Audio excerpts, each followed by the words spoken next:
누가복음 19장 28절부터 40절 말씀입니다. 예수께서 이 말씀을 하시고 예루살렘을 향하여 앞서서 가시더라. 감람원이라 불리는 산 쪽에 있는 벳바게와 베다니에 가까이 가셨을 때에 제자 중 둘을 보내시며 이르시되 너희는 맞은편 마을로 가라. 그리로 들어가면 아직 아무도 타보지 않은 나귀 새끼가 매어 있는 것을 보리니 풀어 끌고 오라. 만일 누가 너희에게 어찌하여 푸느냐 묻거든 말하기를 주가 쓰시겠다 하라 하시매 보내심을 받은 자들이 가서 그 말씀하신 대로 만난지라. 나귀 새끼를 풀 때에 그 임자들이 이르되 어찌하여 나귀 새끼를 푸느냐 대답하되 주께서 쓰시겠다 하고 그것을 예수께로 끌고 와서 자기들이 겉옷을 나귀 새끼 위에 걸쳐 놓고 예수를 태우니 가실 때에 그들이 자기의 겉옷을 길에 펴더라.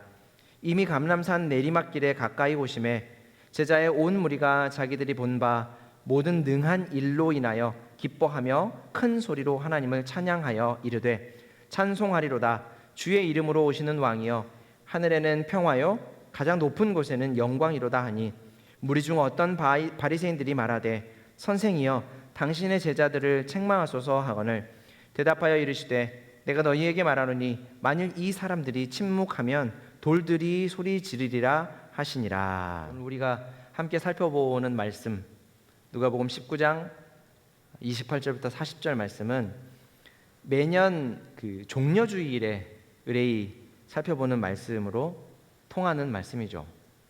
제목도 겸손하신 예수님, 나귀를 타신 예수님 등으로 많이 애용되는 말씀입니다. 좋습니다. 그런데 모든 것이 한 가지로 정형화되다 보면 분명 보지 못하고 넘어가는 부분들이 생기기 마련이죠. 오늘 그런 부분들을 좀 함께 살펴볼 수 있었으면 좋겠습니다. 예루살렘으로 지금 예수님은 계속해서 길을 가고 계십니다. 우리가 지난주, 지지난주에 여리고에 있는 삭개오를 만나고 이렇게 지금껏 계속해서 길을 가고 있죠. 원래 여리고라는 동네는 그 지중해에 있는 해수면보다 250m나 아래에 있는 굉장히 낮은 지대의 동네예요. 근데 여러분들 잘 아시겠지만 예루살렘 전경을 혹시 사진으로 이렇게 보신 적 있으시죠? 그러면 예루살렘은 굉장히 우뚝 솟아있는 곳이거든요. 산 위에 이렇게 만들어진 동네예요.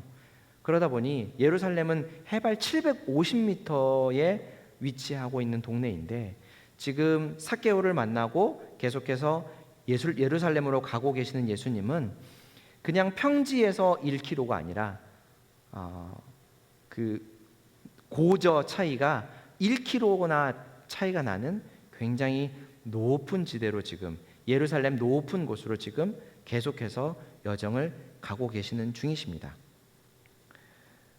사실 이렇게 높은 곳을 향해서 힘든 여정을 가시는 것도 쉽지 않은 일인데 많은 사람들을 만나시고 또 그들에게 환영받고 칭송받고 그들에게 언제나 칭찬받고 찬송받으셨죠.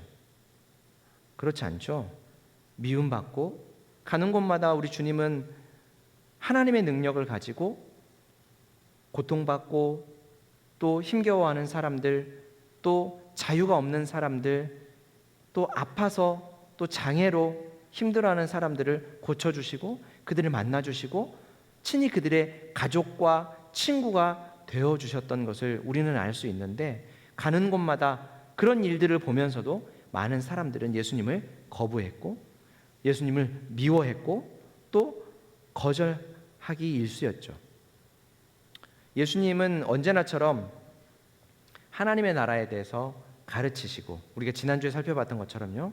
그 하나님의 나라를 가르치시고 이제 감람원으로 또 장소를 옮기셨습니다. 이 감람원이라는 곳에서 제자들을 벳바게와 베다니 두 마을로 보내셨는데 그곳에 가면 아무도 타지 않은 나귀 새끼가 있을 것이다 라고 예수님께서 알려주시죠. 그리고 그 나귀를 보거든 그 나귀를 끌고 와라. 나귀를 어디에 쓰시려고 지금 끌고 오라고 하실까요? 바로 예루살렘에 들어가실 때 그 나귀를 타고 가기 위해서 끌고 오라고 하시죠. 왜요? 보통 성내에 들어갈 때 개선장군이나 왕의 행렬이 있을 때는 순백색의 아주 좋은 준말을 타고 성으로 들어갑니다. 그것은 왕이나 그 장군의 지위 혹은 위엄, 그 사람의 권력, 힘, 이런 것들을 상징하는 것이기 때문에 할 수 있으면 정말 좋은 말, 보면 말들도 이렇게 걷는 모습만 보아도, 발 또각또각 그 드는 모습만 보아도 저 말이 얼마나 좋은 말인지 알 수 있다 그러잖아요. 정말 좋은 말을 택해서 그 말을 타고 들어가는 것이 보통입니다. 그런데 예수님은 그런 말이 아니라, 그런 준마가 아니라 나귀 새끼를 타고 가셨다라고 해요. 스가랴 선지자가 스가랴 9장 9절에서 이런 예언을 했었죠. 시온에 따라 크게 기뻐할지어다. 예루살렘에 따라 즐거이 부를지어다. 보라, 내 왕이 내게 임하시나니 그는 공의로우시며 구원을 베푸시며 겸손하여서 나귀를 타시나니 나귀의 작은 것 곧 나귀 새끼니라. 이렇게 말씀하셔요. 겸손하셔서 나귀를 타심이 맞습니다. 하지만 한 가지 더 알아야 될 것이 있는데, 일반적인 경우와 다른 행동을 하는 것은 분명히 어떤 숨은 의도가 있는 것이죠. 예수님의 경우도 마찬가지예요. 보통의 경우와 다른 일들, 다른 행동들을 하시는 것은 분명히 예수님이 그 행동에, 그 일에 상징적인 어떤 것을, 의미를 담고 있는 거예요. 예수님은 예루살렘에 왕으로 입성하시는 것이 맞습니다. 그런데 여느 왕들처럼, 다른 왕들처럼, 다른 장군처럼 자신의 승리를 자축하고 자신의 위엄과 권위를 다른 사람들에게 나타내기 위해서 준말을 탄 것이 아니라 예언된 하나님의 말씀에 따라 나귀를 타고 예루살렘에 들어가심을 통해 하나님의 뜻을 이루기 위해서 자신이 받아도 되는 환영과 찬송과 경배와 이런 것들, 흔히 요즘 의전이라고 하잖아요. 이런 것들을 마다하시고 하나님의 말씀에 순종하신 것을 우리가 볼 수 있는 것이죠. 그리고 그 하나님의 뜻, 하나님의 명령, 하나님의 계획은 사실 사람들이 바라는 뜻과는 크게 상반된 것이다라는 것을 가르쳐 주셔요. 무슨 얘기입니까? 우리가 누가복음을 살펴보면서 사실 한 번, 두 번 얘기하는 게 아니죠. 하나님의 뜻과 사람들의 뜻이 굉장히 많이 달랐어요. 심지어 누가복음 앞부분에서 어떤 얘기를 했었어요? 예수님이 오병이어의 기적을 일으키셨을 때 사람들이 그것을 보면서 억지로 예수님을 데려다가 왕 삼으려고 했었죠. 왜요? 예수님이 왕이 되면, 예수님이 우리의 왕이 되면 저렇게 밥 먹는 일들을 해결해 주시겠거니 생각했어요. 그래서 주님이, 저분이 우리의 왕이 되시면 우리는 다시는 밥 먹는 걱정은 안 해도 되겠구나라고 해서 예수님을 왕으로 삼으려고 했어요. 근데 예수님은요, 그 길로 돌아서셔서 산으로 피해버리시죠. 왜요? 예수님은 그런 왕으로 이 땅에 오시지 않았기 때문이에요. 만약에 예수님에게 이 땅에 오셔서 하시려고 했던 일, 이루려고 했던 일이 왕이 되는 것이었다면 예수님은 우리 하는 말로 손 안 대고 코 푸는 격이죠. 그 일 한번 보여주고 자연스럽게 사람들의 손에 옹립되어 왕이 되었을 거예요. 근데 예수님은 그러한 일을 거부하시죠. 왜요? 하나님의 뜻이, 예수님이 어떤 왕이 되셔야 하는지 그 하나님의 뜻이 전혀 사람들의 기대와 달랐기 때문이에요. 근데 이러한 것은 계속해서 반복되었었어요. 사람들이 하는 말마다 예수님은 그것이 아니라고 얘기해주고, 하나님의 나라를 기대하는 사람들에게 예수님은 그러한 나라가 하나님의 나라가 아니라고, 심지어 사람들의 그런 기대나 소망을 실망시키면서까지도 하나님의 나라가 어떠한 곳인지를 바로 가르쳐 주신 분이 바로 우리 예수님이시죠. 사람들은 전쟁 영웅을 기대했지만 예수님은 평화의 왕으로 이 땅에 오셨어요. 사람들은 부리는 왕, 그래서 자신들 이스라엘 백성들을 온 세계 가운데 힘있고 능력있고, 그래서 다른 나라들을 부리는 그런 왕과 같은 국가가 되기를 간절히 소원하고, 그러한 나라를 만들어주기를 이 메시아 예수님에게 바랬지만 예수님은 부리는 왕이 아닌 섬기는 왕이 되시려고 이 땅에 오셨죠. 섬김을 받는 왕이 아닌 섬겨주시는 왕이 되기 위해 이 땅에 오셨어요. 만약에 전쟁 영웅을 생각하고 예수님의 뒤를 따른다면 그 안에는 절대 평화가 없을 거예요. 만약에 예수님을 보면서 내 먹을거리를 해결해주는 왕으로서 예수님을 믿고 따른다면 예수님은 그 사람 앞에 계시지 않고 산으로 도망치셨을 거예요. 예수님은 그 사람의 마음에, 그 사람의 소원에 부응하지 않으시고 실망만 남겨두고 떠나셨을 거예요. 왜요? 예수님은 하나님의 뜻을 이루시기 위해 이 땅에 오셨는데 하나님의 뜻, 예수님을 통해 이루시기 원하시는 하나님의 뜻은 바로 우리를 구원하시기 위함이었죠. 37절 말씀을 보면 예수님을 맞는 사람들의 행렬이 나옵니다. 그동안 자신들이 보고 들은 바에 근거해서 기뻐하면서 큰 소리로 하나님을 찬양했다라고 하죠. 그냥 이 문장만 보고 있으면은 사실 예수님께 참 기쁨일 것 같아요. 그리고 우리도 그래 저런 찬양을 드려야 되지라고 생각할지 모르지만 사실 이 사람들의 마음속에 있는 찬양은 그런 찬양이 아닙니다. 그 찬양은 자신들이 바라던 전쟁 영웅의 등장에 대한 환호일 뿐이에요. 분명 저분이 우리의 기대를 이루어 줄 것이다. 이스라엘을 온 세계 위에 군림하는 나라로 만들어 주실 것이다 라고 하는 기대에 대한 환호를 보여주고 있는 거죠. 하나님의 구원에 감사하고 하나님의 그 구원을 높이 찬양하는 것이 절대로 아니에요. 엄격히 말하면 이것은 찬양이 아니죠. 무엇을 보고 이렇게 속단합니까? 라고 물어보실지 모르지만 분명 예루살렘에 입성했을 때 사람들도 예루살렘 성에 안에 있던 사람들도 예수님을 환영하고 찬송하며 다윗의 자손이여 어서 오십시오. 우리를 구원하십시오. 라고 찬양했지만 그 사람들이 얼마 지나지 않아 어떤 일을 행했습니까?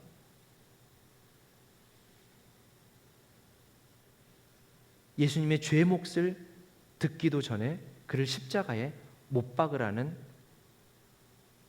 소리만 질러댔었죠. 그것을 보면 분명 이 사람들은 우리 예수님에게 다른 것을 구하고 있었던 것이 틀림없는 거죠. 자, 그런데 이 제자들의 환호조차 용납이 되지 않고 마음에 들지 않았던 사람이 있었대요.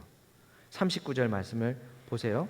39절 말씀을 보시면 무리 중 어떤 바리새인들이 말하되 선생이여 당신의 제자들을 책망하소서. 왜요? 찬양하지 못하게 하라는 것이죠. 하지만 40절에서 예수님은 왕으로서 승리하신 주님으로서 입성하시는 그 예수님은 환영받아 마땅하신 분이 분명하기에 만약 이 사람들이 침묵하고 나를 높이지 않고 내 이름을 높이지 않는다면 돌들이라도 환호하게 될 것이다. 이런 말씀을 해요. 잘 들어보세요, 여러분. 하나님의 활동이 상황에 따라 변하거나 다른 방향을 취할 수 있다라고 문제가 생겼을 때 다른 방향으로 하나님께서 그 문제를 피해서 일을 진행시킬 수 있다라고 믿는 것은 참 모든 시대의 사람들이 흔히 저지르는 실수 같아요. 극단적인 경우에 사람들은 자신의 행동이나 욕구로 인해서 하나님의 뜻을 바꾸거나 빗나가게 하거나 혹은 하지 못하도록 하나님이 하실 수 없도록 자기들이 그런 힘을 쓸 수 있다고 믿는데 사실 우리는 하나님께 굉장히 반항적인 피조물들로서 하나님의 말씀에 불순종하는 피조물들로서 하나님이 하라고 시키신 일을 하고 싶어 하지 않는 것이 분명하지만 그럼에도 불구하고 하나님은 우리에게 향하신 하나님의 뜻은 절대로 실패되거나 절대로 사람의 힘으로 방해될 수 없다라는 거예요. 처음 계획하신 하나님의 계획은 반드시 한치의 오차도 없이 우리 삶 가운데서 이루어집니다. 물론 여러 번 얘기했듯이 하나님은 우리에게 자유의지라는 것을 주셨어요. 그래서 우리의 운명을 하나도 빠짐없이 다 정해놓고 지금 2021년 8월 22일 3시 지금 예배당에 있는 시계로는 3시 4분 25초가 지나가고 있는데 4분 25초에 이성민 목사가 오른손을 3번 두드릴 거다라고까지 정해 두셨을까? 그렇지 않죠. 숙명론을 믿지 않아요. 자유의지를 주셨습니다만 하나님은 분명 우리의 구원에 있어서는 한치의 오차도 없이 하나님의 계획을 세워두시고 그 계획을 완벽하게 이루어 가신다라는 것이 성경이 우리에게 가르쳐주는 바입니다. 자, 사랑하는 여러분, 겸손히 우리를 섬겨주시는 왕, 우리 주 예수 그리스도, 하나님과 원수가 되었던 우리를 하나님과 평화로운 관계로 다시 회복시켜 주신 평화의 왕 예수 그리스도, 자신의 몸을 내어주시면서까지 우리를 구원하신 구주 예수 그리스도, 마땅히 우리의 삶을 통해 찬송받으시고 마땅히 우리의 모든 것을 다해 경배 받으시기에 합당하신 분이시지만 그마저도 모두 다 포기하시고 우리를 사랑하신 예수 그리스도, 이 예수님은 자신을 위해 모든 것을 다 포기하시다시피 하셨지만 우리를 위해 절대 포기하지 않으신 한 가지가 있습니다. 그것은 우리를 구원하기 원하시는 하나님의 뜻, 어떤 사람의 힘이나 능력이나 계획으로도 방해받지 않고 실패할 수 없는 하나님의 뜻, 우리를 구원하시는 그 하나님의 뜻을 포기하지 않고 이루어 내셨습니다. 그리고 예수님은 지금 누가복음 본문을 통해 계속해서 그 일들을 이루시기 위해 한 걸음 한 걸음 예루살렘으로, 한 걸음 한 걸음 십자가로 나아가고 계십니다. 우리에게 이런 구원을 은혜로, 선물로 대가 없이 주신 우리 주 예수 그리스도를 더욱더 사랑하고 온전히 섬기며 살아가는 우리 모두가 되기를 주님의 이름으로 축원합니다. 기도하겠습니다. 사랑과 은혜가 풍성하신 하나님 아버지, 오늘도 우리를 예배의 자리로 부르셔서 우리 마음과 생각이, 우리의 전인격이 하나님 앞에 겸손히 무릎 꿇을 수 있도록 인도하시니 참으로 감사합니다. 우리를 위해 생명 내어주시고 우리를 위해 찬양과 경배를 받으셔야 하는 그 왕의 자리를 모두 마다하시고 우리를 섬겨주시고 우리를 하나님과 평화로운 관계로 회복시켜 주신 우리 주님의 그 은혜와 사랑을 생각하며 우리 주님을 더욱 뜨겁게 사랑하고 온전히 섬기며 살아가는 주님의 종들로 우리를 세워주시고 인도하여 주옵소서. 오늘 신앙훈련 프로그램 특강을 통하여 우리 하나님의 뜻과 계획을 온전히 알고 우리 가운데서 일하고 계시는 하나님의 계획이 우리 삶 속에서 어떻게 구현되어 나가며 우리가 하나님을 어떻게 바라봐야 하는지, 세상을 어떻게 바라봐야 하는지를 온전히 깨달아 알게 하심으로 주님과 더욱더 깊은 교제를 나눌 수 있게 하여 주옵소서.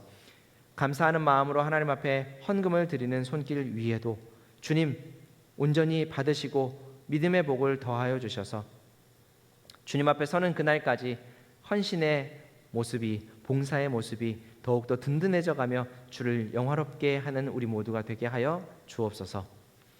주 예수 그리스도의 은혜와 하나님 아버지의 크신 사랑과 성령 하나님의 감동 감화하심이 승리의 주로 입성하시는 우리 주 예수 그리스도를 우리의 목소리 높여 우리의 삶을 들여 찬양하고 그분과 함께 동행하며 살기를 소원하는 동산교회 청년부와 산부에 참여한 동산의 모든 교우들 위해 지금부터 영원토록 함께 있을지어다. 아멘.